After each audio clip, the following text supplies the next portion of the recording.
Well now, it happened on a night when the crickets wouldn't hush and the porch lantern burned low, the kind of night where memories crawl out from the shadows.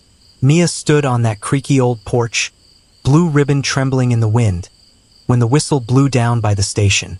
Folks say the air turned thick, like the world was holding its breath, waitin' for something sacred to unfold. A figure stepped through the steam, not the boy who left, but a man carved by war and whispers. And right then, between the fireflies and the silence, the past came knocking louder than the future ever could. The evening sun melted slow behind the pecan trees, bathing the porch in gold. Old folks say some stories rise up like smoke. You don't chase 'em, you just let 'em curl into your bones. Gabe's story was one of those. Folks around town whispered his name like a hymn, soft and sad. He had that kind of smile that made you trust him, and a way of looking at Mia like the world began and ended in her eyes. That summer, the crickets played their violins and the wind told secrets through the tall grass, and something was stirring that none of us could stop. Gabe wasn't born rich, but his hands were honest.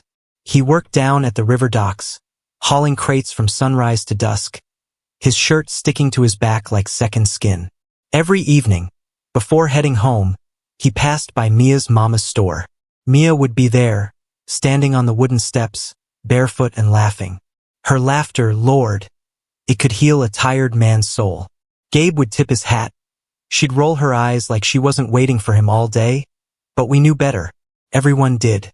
But that summer held more than just warm nights and stolen glances.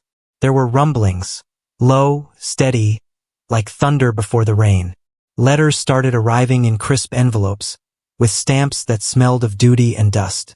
One of those letters had Gabe's name on it, and when he opened it, the world shifted a little. The war overseas was calling, and Gabe, being who he was, answered. The night before Gabe left, the town gathered at the square like bees to honey. Lanterns swung in the breeze, music floated through the warm air, and the stars seemed to lean down to listen. Gabe wore his uniform for the first time, to fit him like a promise. Mia tried to smile, but her eyes betrayed her, shining wet like morning dew. She stood close to him, hands fidgeting with the ribbon tied around her hair. "You'll come back," she whispered, like saying it could make it true. Gabe held her face gently. "I'll come back," he said, and then softer, "I got something special for you when I do." The old folks watching from their chairs rocked a little slower. They'd seen love like that before, bright, fierce, and fragile. He didn't tell her what the special thing was, but he carried a small box in his coat pocket that night, a ring, silver with a tiny diamond that caught the lantern light just right. He wanted to wait till he returned, when everything would be perfect. War had other plans. When the bus pulled out the next morning, Mia chased it down the dusty road till her feet gave up. Gabe pressed his hand to the window. She pressed hers back. The glass was cold between them, like the world was already building walls. Letters became their lifeline. Every week, one would arrive, creased and smudged with fingerprints and dreams. Gabe wrote about the noise, the long marches, the nights when the sky turned red. But he always ended with, "Save me a dance on the porch." Mia wrote about home, the scent of magnolias, the way the river glimmered under the moon, how she still waited by the steps each evening. But beneath the sweet words was a growing shadow. One letter came late, 2 weeks late. When it finally arrived, the edges were torn, the ink was smudged. "Things are changin', Mia," he wrote. "It's gettin' real out here. But don't you worry, I'm holding on to that dance." Mia pressed that letter to her heart and prayed. The nights grew longer. She started wearing the same blue ribbon every day, said it was for good luck. The old folks sitting on their porches at night could hear her humming to the wind, a tune only Gabe knew. But far away, in muddy fields and broken towns, Gabe's world was turning darker by the hour. One cold dawn, Gabe's unit was ambushed. The sky was gray, the air thick with smoke and fear. They'd marched into a village they thought was safe, but silence can be a trap. Gunfire cracked like whips. Gabe dove behind a wall, heart pounding against his ribs like a drum. All he could think of was Mia, her smile, the ribbon in her hair, the dance he still owed her. Bullets sang past his ears. Men fell around him like wheat in a storm. A friend beside him, Tom, was hit. Gabe pulled him back, gritting his teeth as the weight dragged him down. "Go!" Tom wheezed, blood staining his uniform. But Gabe wasn't the kind to leave anyone behind. He dragged him through the dirt, breath burning, knees bruised. Then a blast shook the ground. Gabe felt something tear through the air. The ring box in his pocket cracked under the force, but he didn't stop moving. When the firing finally died down, Gabe lay in the mud, staring at the gray sky. His hands were shaking, his chest rising in ragged breaths. He had survived that time, but something inside him shifted. The boy who had left home was fading. A soldier was taking his place. Back home, Mia stood by the river, clutching another letter. It was short, too short. "We lost some good men," Gabe wrote. "I'm okay, just tired. Real tired." She traced his handwriting with trembling fingers. There was something in the way he wrote "tired" that made her stomach twist. The nights on the porch weren't the same anymore. The wind carried a chill now, and even the crickets seemed to sing softer. One evening, the old postman came by slower than usual. He held a letter in his hands like it might break. Mia noticed. Her heart pounded. But when he handed it to her, it was from Gabe, and it was different. No smudges. No creases. Clean, official. Her fingers shook as she opened it. Inside was Gabe's handwriting, hurried and uneven. "If anything happens, remember the dance," it said. "And look under the porch floorboard. Second plank." That was it. No greeting. No goodbye. Just those words. Mia fell to her knees, clutching the letter, tears soaking the ink. The old folks say the wind that night sounded like a train far off. Steady, mournful. Like something coming you can't turn back. The night after that strange letter, Mia couldn't sleep. The house creaked like it was holding its breath. Moonlight slipped through the cracks, laying long silver fingers across the floor. She got out of bed, bare feet cold against the wooden boards, and went out to the porch. The cicadas were quiet. Even the river sounded like it was listening. She knelt by the porch steps and found the second plank Gabe had written about. Her hands shook as she pried it up. Dust rose, swirling like old memories. Beneath it was a small cloth bundle tied with twine. She pulled it out, heart beating fast. Inside was the cracked little ring box. The diamond winked faintly in the moonlight, like it had been waiting for her. Mia clutched it to her chest and let out a sound caught between a sob and a laugh. "You fool," she whispered. "You beautiful fool." She put the plank back, tucked the ring box under her pillow, and stared at the ceiling till morning. Somewhere far away, Gabe was still alive. She could feel it. Or maybe that's just what hope does. It sings even when nobody's listening. Gabe's days turned into a blur of orders, gunfire, and mud. Nights were worse. When the darkness settled, memories of home slipped through the cracks in his armor. He'd close his eyes and imagine Mia standing barefoot on the store steps, sunlight tangled in her hair. But war had a way of stealing time. Each letter he sent took longer to arrive. 1 week turned into 3. Then silence. The soldiers whispered about a mission coming. Something big, dangerous. Gabe kept his head down, but inside he was split in two. The soldier fighting for his life and the man saving a dance. Tom, the friend he'd saved, limped over one night and handed him a folded scrap of paper. "Wrote this for my girl. In case," Tom said, eyes tired. Gabe nodded. He didn't say it, but he understood. He pulled out his own paper and started writing by lantern light. His hands trembled. Every word was heavy, like it might be his last. Back in town, autumn crept in quiet. Leaves turned gold, air grew sharp. Folks started to worry. Letters had slowed for many families. Mia stood at the post office every Thursday, like clockwork, clutching her shawl. She'd wait till the last letter was handed out, then walk home slow, her shadow long behind her. Old Mrs. Lane, who sat on her porch every evening with a pipe in her mouth, watched her pass. "That girl's heart's hangin' on by a thread," she muttered. But Mia didn't break. She cleaned the porch every morning, wore her blue ribbon every day, and whispered Gabe's name like a prayer before bed. One night, a storm rolled in. Thunder growled low. Rain beat the roof like fists. Mia sat by the window, staring at the dark road, and for a moment she thought she saw someone out there. A figure, soaked, standing still. Her breath caught. But when she ran out into the rain, there was nothing. Just muddy footprints that faded too fast. Gabe's unit was deployed to a small town at the edge of enemy lines. Their mission was to hold the bridge. Simple, they said. Quick in, quick out. But the wind that morning carried a strange stillness, the kind that makes your stomach knot. As the sun rose, the first shot rang out. Then another. Then chaos. Gabe shouted orders, pulled men into cover, fired till his shoulders ached. Smoke filled the air. The bridge shook under explosions. In the middle of it, he felt the ring box against his chest, cracked but unbroken, and it steadied him. Then a grenade landed too close. Tom shoved Gabe out of the way. The blast threw them both. Gabe's ears rang, the world spun, but he crawled to his friend. Tom was gone. Just like that. Gabe clenched his jaw, rage burning through his veins.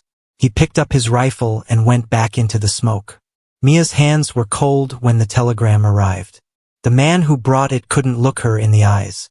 "From the War Office," he said softly. Her world slowed down. She held the envelope like it might bite. The old folks on their porches went quiet as she opened it right there on the street. The words were few. Missing in action. Not dead. Not alive. Just missing. Mia folded the paper carefully and walked home without a sound. That night she sat on the porch, lantern glowing faint, and whispered, "You better keep your promise, Gabe. You better." The river answered with its low hum, like it had heard that kind of prayer before. Inside, under her pillow, the ring box waited. The dance hadn't happened yet. And deep inside her chest, past the ache and fear, hope still hummed, faint but steady. Winter came hard that year. The river froze at the edges, and the wind howled through the trees like a morning choir. Folks wrapped themselves in thick coats, but Mia carried something colder inside her, the silence from Gabe. Missing in action. Those 3 words spun around her mind like a storm that wouldn't settle. Every morning, she swept the porch like Gabe might walk up any second. Every night, she lit the lantern just in case. People tried to comfort her, but she didn't want their soft words. She wanted his boots on the porch, his laugh cutting through the cold. Old Mrs. Lane started leaving warm biscuits on Mia's steps without saying a word. Pastor John prayed for our lost boys every Sunday. Mia didn't cry at church. She sat straight, hands folded tight, like she was holding the world together with sheer will. One night, when the moon was thin and sharp, she whispered, "Gabe, wherever you are, hear me." And for a heartbeat it felt like the wind paused to listen. Gabe woke up in darkness. Not night, real darkness. He tried to move, but pain shot through his leg like fire.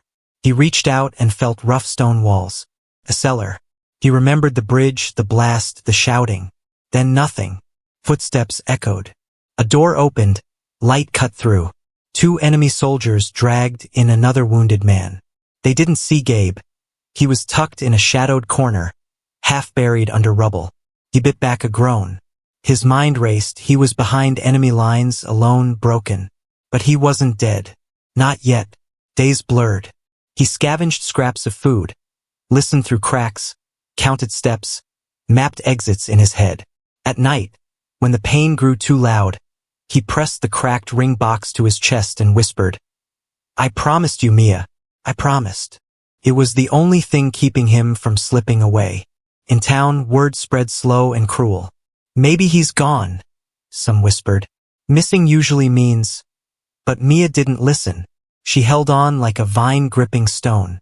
She went down to the river every evening, wearing that same blue ribbon, and hummed their porch song. One foggy morning, she met the postman on the road. "Still nothing?" she asked. He shook his head sadly. "No letters, Mia. Not for months." She thanked him anyway and kept walking.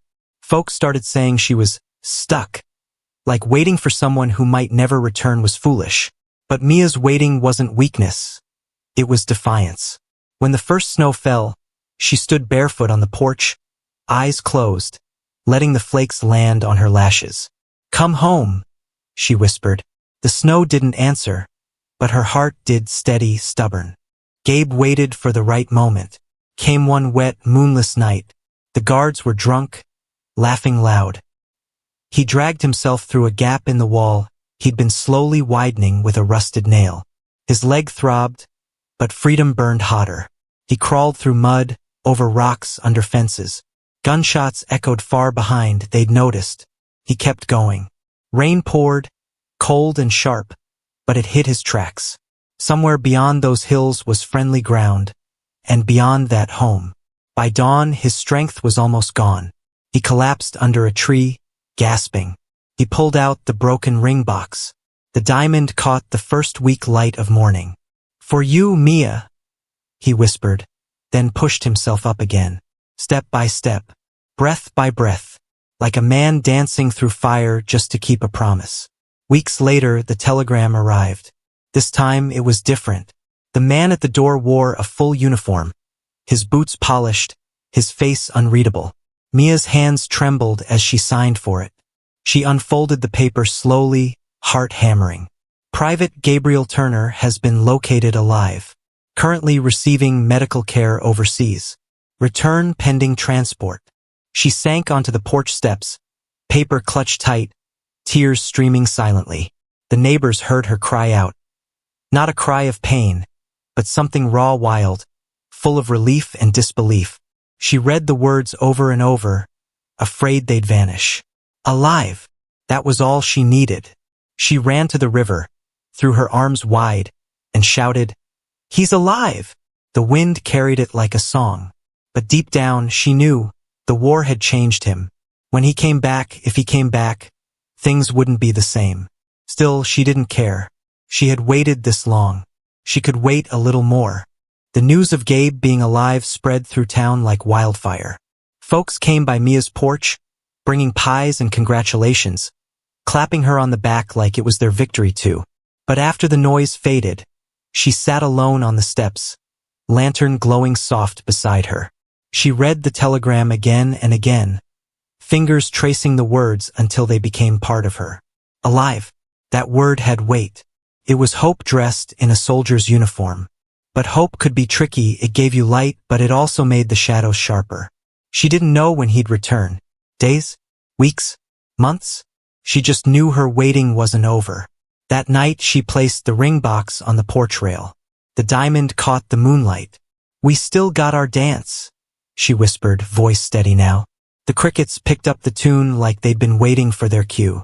Gabe was in a hospital overseas, wrapped in bandages and dreams. His leg was bound tight, his hands trembling from nights without rest. He stared at the ceiling for hours, the smell of antiseptic sharp in the air. Nurses moved like ghosts, doctors spoke in clipped tones. But when the world quieted, Gabe reached under his pillow for the cracked ring box. It was bent and bruised, like him, but still holding. He flipped it open, stared at the little diamond, and smiled weakly. A young nurse with kind eyes caught him once. "Is that for someone back home?" she asked. Gabe nodded. "Yeah, for Mia." The nurse's smile softened. "Then you better heal fast, soldier. Someone's waiting." Gabe clenched his jaw. "I ain't letting her wait forever." Winter turned to spring, and with it came life again. Flowers pushed through the thawing earth. The river thawed and danced under the sun, and Mia's porch bloomed with hanging vines she planted while waiting. One morning, as she swept the porch, a letter arrived, Gabe's handwriting. Real, not typed. Her hands shook as she opened it. "My dearest Mia," it began. "I'm walking again, slow but sure. They say I'll be home soon. I don't know what I'll be like when I get there, but I'm coming. I've held on to that dance every night." Mia pressed the letter to her chest, eyes closed. She could almost hear his voice. The old folks passing by nodded knowingly. "That boy's coming home," Mrs. Lane said, rocking slow. And that girl's heart never left. The day the train was due, The whole town gathered at the station. Children ran barefoot on the platform. Soldiers' families clutched flowers and handkerchiefs. Mia stood a little apart, hands folded tight, the blue ribbon in her hair fluttering in the breeze. The train whistle came first, long, low, like a promise fulfilled. Steam curled into the sky as the train rolled in. Soldiers stepped down one by one, some with canes, some with missing limbs, some with eyes that carried storms. And then Gabe appeared, leaner, a limp in his step, but his eyes found Mia like they'd never been apart. She ran before she even realized it, and he opened his arms wide despite the pain. They collided in the middle of the platform, laughter and tears tangled together. "I told you I'd come back," he whispered against her hair. "And I told you I'd wait," she whispered back. For a few weeks, everything felt like a dream. Gabe stayed with his mama on the edge of town, resting, healing. Mia visited every day, bringing pies, laughter, and that blue ribbon. They'd sit on his porch watching the sunset, talking about everything and nothing. But sometimes Gabe would go quiet.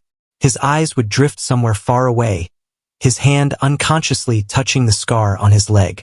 He'd wake in the night shouting, sweat soaking his shirt. Mia would hold his hand through it, but she knew war had followed him home. One evening, as fireflies danced, she asked softly, "Are you really here, Gabe?" He stared at the horizon, jaw tight. "I'm trying, Mia. I'm trying real hard." The porch creaked under their silence.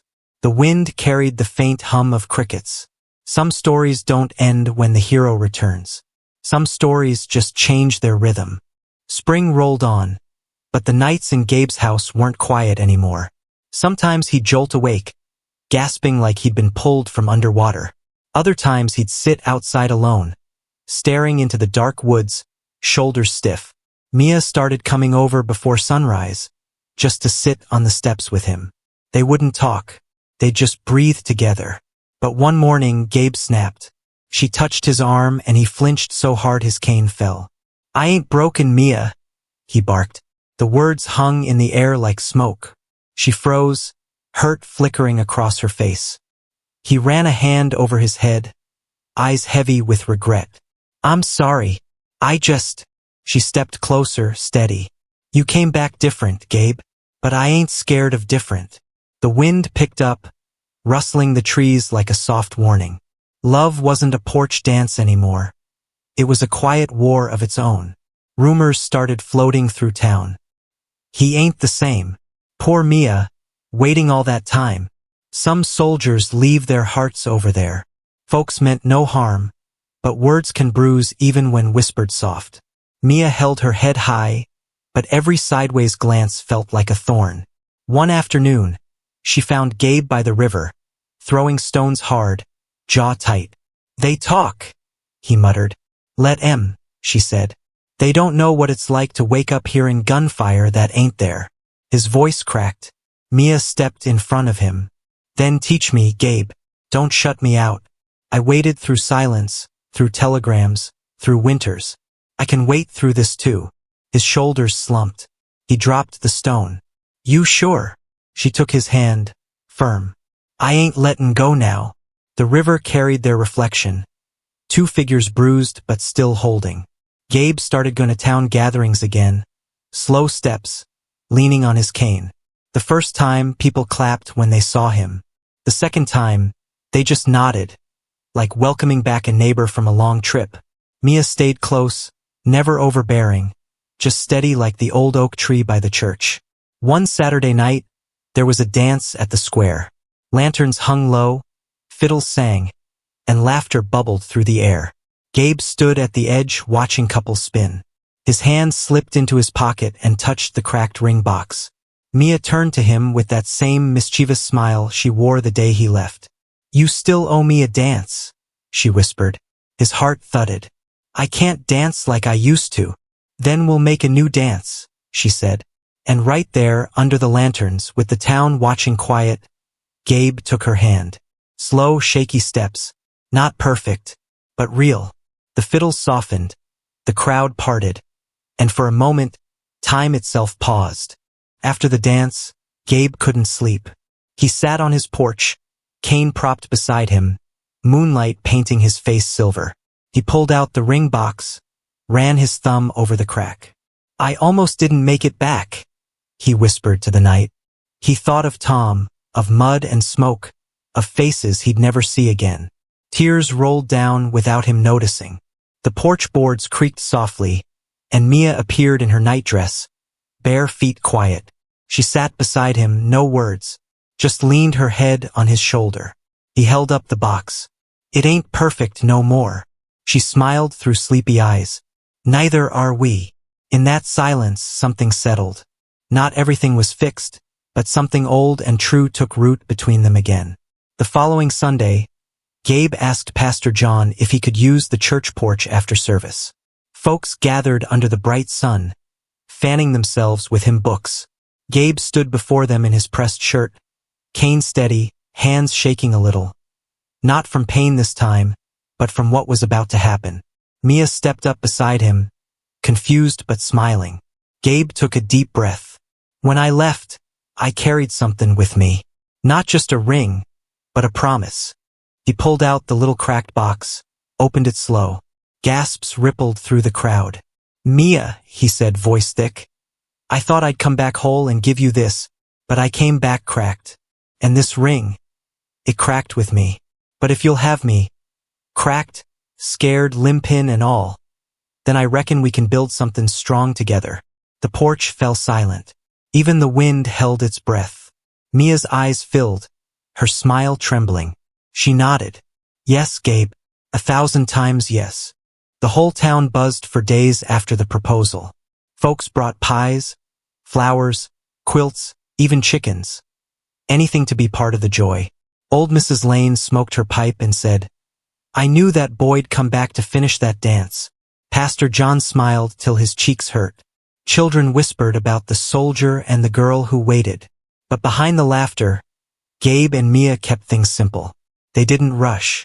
Gabe helped fix fences with one good leg, sweating under the sun, while Mia handed him lemonade with a grin that never faded. In the evenings, they'd sit on the porch, not needing many words. Sometimes Gabe talked about the war. Sometimes he didn't. Either way, Mia listened.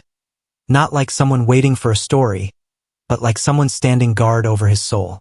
That summer had a different kind of heat. Not wild and rushing like young love, but slow, deep, steady. Like embers glowing long after the fire. The day of the wedding dawned golden and bright. The church bells rang early, calling the town to gather. Mia wore a simple white dress her mama had sewn by hand, blue ribbon tied in her hair just like the day Gabe left. Gabe stood at the front, his cane polished, uniform jacket pressed, the ring box clutched tight. When she walked down the aisle, sunlight spilling in through the windows, Gabe's heart nearly gave out. She wasn't just the girl he'd left behind. She was the woman who'd held his world together when it was falling apart. Pastor John's voice was steady, but his eyes glistened. "Do you, Gabriel Turner?" Gabe didn't let him finish. "I do," he said, loud enough for heaven to hear.